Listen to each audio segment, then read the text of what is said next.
Bonjour Didier Blanchet. Bonjour. Vous êtes directeur des études et des synthèses à l'INSEE. Vous avez préparé la table ronde qui s'est déroulée aux Journées de l'économie de Lyon sur les écarts de perception entre le niveau de vie et les statistiques du niveau de vie. Alors, pendant une dizaine d'années, après la crise des subprimes, on a assisté à une stagnation moyenne du niveau de vie, mais le ressenti, ce que disent les ménages, c'est que c'est bien pire que ça en fait. Comment expliquer un tel écart ? Je crois d'abord, effectivement, c'est important d'insister sur ce que vous avez rappelé, à savoir cette stagnation du pouvoir d'achat depuis une dizaine d'années, qui est relativement inédite.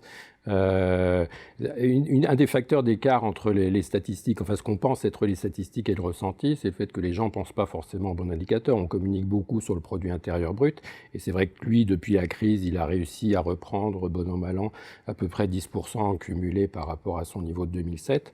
Par contre, quand on raisonne, et c'est ça qui nous rapproche de l'individuel, quand on raisonne en termes de pouvoir d'achat, de revenus disponibles bruts par unité de consommation, comme on dit, eh bien là, on a eu une quasi-stagnation depuis 2007, il y a eu des fluctuations, là c'est en train de repartir, mais on est à peine au-dessus du niveau de 2007.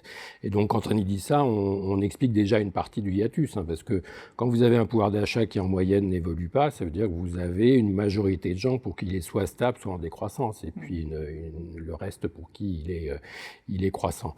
Donc vous avez une première explication. Maintenant, ce qu'on s'attendrait dans ces cas-là, c'est qu'effectivement qu'il y a à peu près autant de gens qui disent que ça va bien que de gens qui disent que ça va mal. Or, dans les enquêtes de conjoncture, il y a quand même une majorité de gens qui disent que leur pouvoir d'achat se dégrade. Alors là-dessus, il y a quand même un facteur un petit peu structurel. Il y a un biais de pessimisme du genre c'était mieux avant.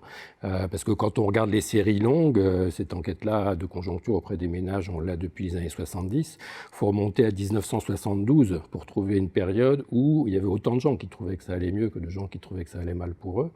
Alors qu'on était, c'était la fin des 30 Glorieuses, donc on était encore dans une période de croissance et personne ne le contesterait rétrospectivement. Donc il y a cet effet-là qui joue. Il y a une deuxième explication qu'on avance souvent sur le ressenti négatif, c'est que la croissance qu'on a eue entre-temps de ce qu'on appelle les dépenses préengagées, donc l'ensemble de ce qui est déjà débité sur votre compte en banque au début du mois, parce que ce sont des abonnements et tout ça.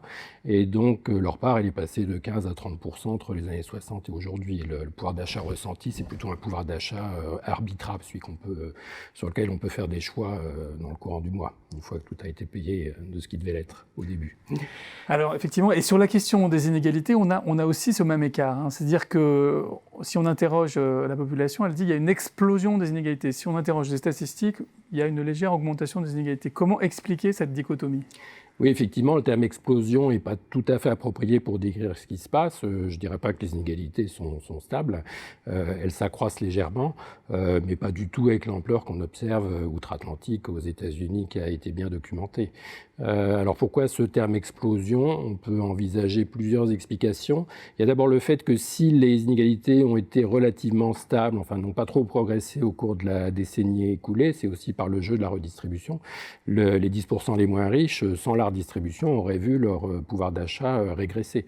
Or, quand les gens expriment un avis sur les inégalités, ils pensent aussi à ce que leur travail leur permet d'acquérir comme position relative dans la société. Penser qu'on est tributaire des transferts sociaux pour maintenir ce pouvoir d'achat relatif, ça ne résout pas le sentiment d'inégalité croissante. Une deuxième explication, c'est quand on regarde à l'autre extrême de la distribution des revenus, vous avez des très hauts revenus avec très forte visibilité.